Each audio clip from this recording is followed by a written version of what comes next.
So it's interesting. Every organization that I've ever worked with goes through a predictable life cycle. Every company does. Every company I've ever talked to, I've been able to sit and talk to them about, like, where are you in your life cycle, what's going on, and they'll describe to me their experiences. They'll describe to me their challenges. They'll describe to me all the different things that they are facing at that point in time. And Pied Piper, our fictitious company, is no exception. They're very much in the early stage. And your role as a leader, as you think about moving through a life cycle, is your ability to work together as a team and quickly tackle any and all situations, or not to, is your ultimate competitive advantage. This model here is from Adizes. I highly recommend anyone who's building any team at all spend some time looking at it, reviewing it, studying it. The idea is very straightforward. There's a corporate life cycle that starts on the left, and if you don't manage it properly, it ends as you go around the cycle. Every company I speak to, when they describe to me their problems or challenges, fits somewhere into here. Now, Pied Piper is at the courtship and infancy stage. Everything on that left side is more your venture capital space, right? Growth mode. Everything over here on the other side starting to struggle. Maybe more private equity, definitely in need of some fixing and some rejuvenation. But we're in courtship and infancy. The model actually is fascinating because it talks about the normal type of challenges you face at each stage and the abnormal ones. And I'm going to pull up a couple of different abnormal and normal challenges from, very simplified, from this model. And this is where I get to tell entrepreneurs, you're not crazy. I get to tell founders, you're not nuts. This is normal stuff you are facing in the very early days. You're going to have no procedures. Everything's crazy. Everything's management by crisis. Hands-on leaders are involved, sometimes more than they want to be, sometimes more than the staff wants it to be.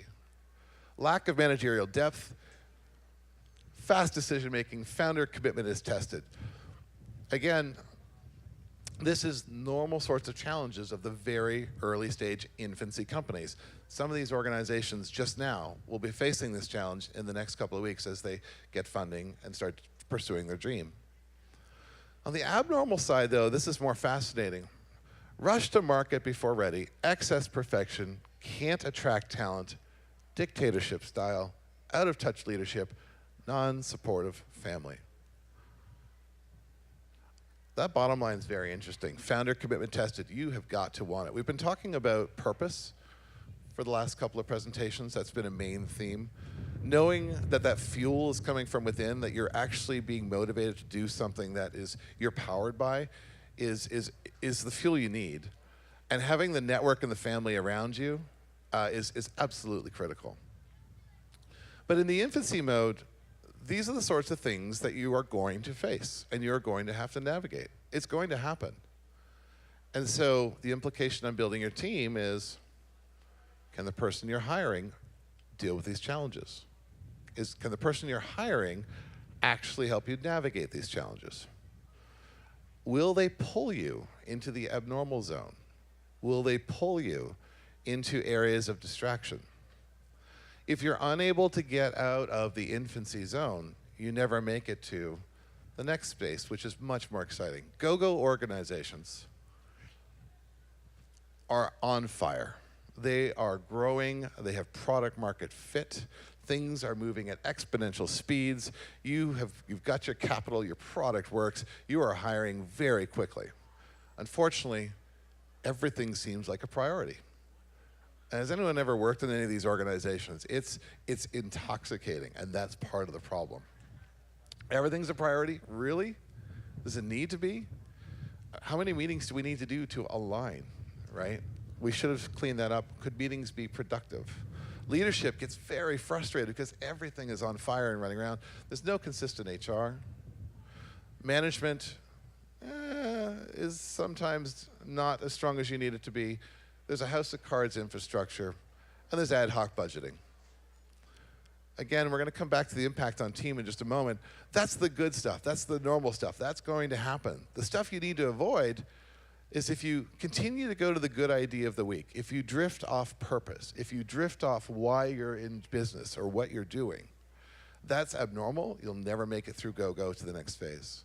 If you don't put in cost controls, if you're unwilling to hire people better than you, if you've got key people leaving, or if you've got leaders avoiding managing just to do things, or reliance on miracles, you've got a problem.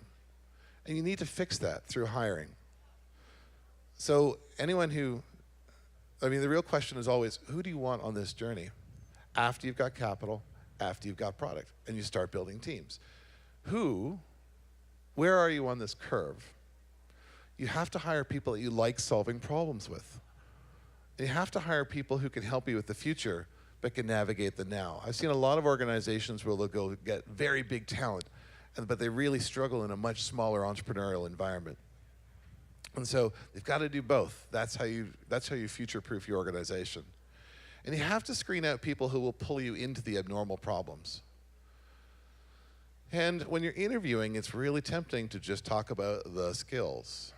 I guarantee this is more important. So tip one to my poor Pied Piper crew here is you have to know where you are in the life cycle, and you have to bring people in who are going to be able to help you through the problems you are going to face. And that's the Adizes model.